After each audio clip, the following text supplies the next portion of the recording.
Living in the information age is marvelous. Never before have we had ready access to just so much information. Can't remember who starred in a movie that you saw last summer? Google it.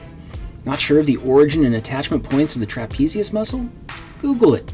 Need clarification on the steps to perform a sleeve lobectomy? Google it. This is powerful stuff.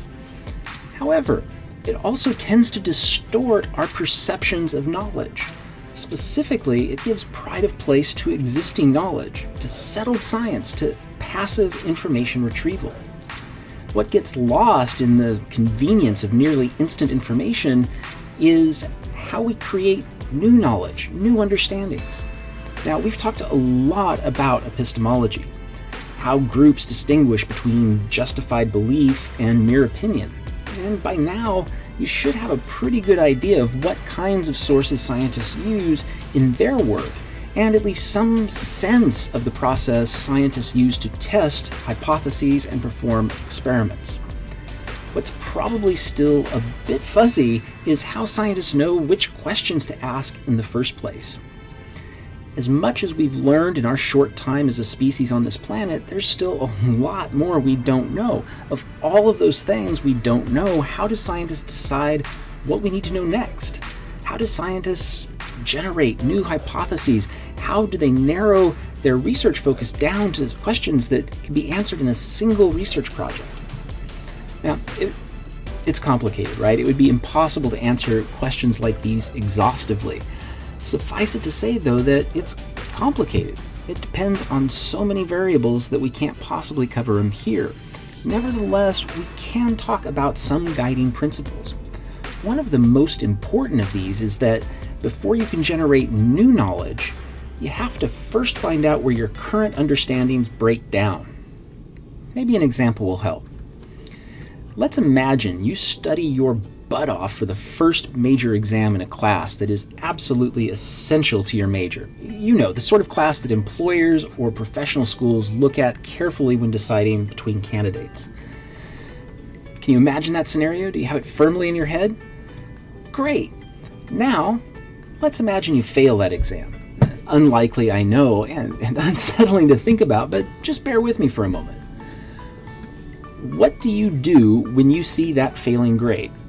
I mean, once the shock is worn off and you're done crying, what do? Do you just give up on your goals, quit school? Of course not. You roll up your sleeves and try harder, right? Just study harder. Uh-oh. We've run into a snag here. And actually, we've run into a dangerous trap. Study harder? That's not a useful strategy. In fact, it's terrible. First, what does it even mean to study harder? Does it mean you're going to spend more hours reading, work more homework problems, do more highlighting, more memorization, take more notes? Some combination of all of these? Individually, each of those sound pretty sensible. On the surface, that doesn't seem like such bad advice, but is it really that sensible? Will reading more hours help if the exams are mostly over lecture notes? Will working more homework problems help if you don't work them correctly? Will using more highlighters help if you're highlighting the wrong material? Will rote memorization help if the exam tests, say, problem-solving skills? No, study harder is sort of the moral equivalent of a scientist saying we need to cure cancer. Of course we need to cure cancer. Acknowledging that obvious fact, though, doesn't get us any closer to a solution because it doesn't provide any insight or guidance about how to go about it. When you fail a test, I hope what you do first is try to figure out what went wrong so you can fix it before the next exam. How do you do that? Well, it kind of depends, right? But the answer depends critically on what you know about the situation you found yourself in. For instance, maybe a close friend had something wonderful happen that demanded a celebration the day before, so you were up until 4 a.m. on the day of the exam. If a severe hangover was the cause of your poor performance, then studying harder isn't the solution. To do better on the next exam, you're probably better off with a bit of sobriety and a good night's sleep. Or maybe the problem was that you had 2 other exams that week and a major assignment, and you just ran out of time to study for this test. If that's the case, then the real source of your problem is time management. It's not that you need to study harder, it's just that you need to study. If you don't find a way to manage your time better before the next exam, you're probably going to find yourself in exactly the same crunch. Of course, when you fail a test, the exam itself tells you a lot about what went wrong. Patterns in what you missed give you vital clues to what you need to do differently. Are there, say, particular kinds of questions you missed? Questions that depend on certain skills you didn't develop? Well, if that's the case, then you know you need to take steps to master those skills. Did you miss questions that came from sources you glossed over, such as, say, the textbook or lecture notes? If so, then you know you need to pay more attention to those sources the next time around. Are there key concepts you just didn't understand? If so, then make sure you learn those concepts before moving on. In all of these examples, notice how what you know critically affects the steps you need to take next. In structure and form, this is really no different from how scientists formulate research questions. They start by reviewing what the scientific community knows about a phenomenon under study. This is just like you reflecting on everything you know that led up to the fateful exam. Then, just as you reviewing the exam question by question reveals what steps you need to take to improve your performance, scientists look at where our understandings break down. That in turn leads to specific research questions that can be addressed in a single research study. This is how we generate new knowledge, new understandings, by first identifying specific places our current understandings fail us. Not coincidentally, this is exactly what literature reviews are designed to do.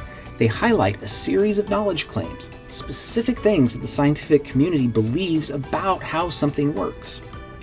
They then build an argument that there is a gap in those knowledge claims, and that filling in that gap would significantly improve our understanding. Now, these gaps might be to some kind of unfounded assumption. For instance, for years the medical community tragically assumed that women presented the same symptoms of cardiac arrest as men. Something turned out not to be the case at all. The gaps may represent controversies in the field. For instance, maybe two different research groups have arrived at different conclusions about how the world works, differences that need to be resolved if the field is to move forward.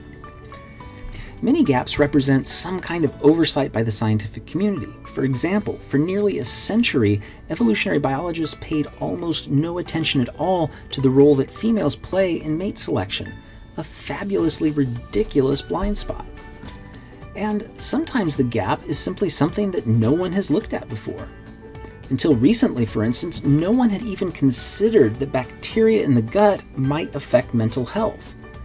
Nobody had asked the question, but you know what? It turns out that microbiota do affect mental health. No matter what the gap might be, though, the literature review will always argue for that gap by first exploring what we currently understand, just as analyzing your exam performance will always start with what you know about the circumstances that led up to the test. Keep this in mind as you work through your own literature reviews. Next time, we'll explore some strategies you can use to help you find the gaps in the literature. I know it seems like a daunting task, but as we'll discuss next time, a lot of the really difficult work has already been done for you by experts in the field. You just need to know where to look. In the meantime, remember, be gentle with yourself and kind to one another. And thanks for watching.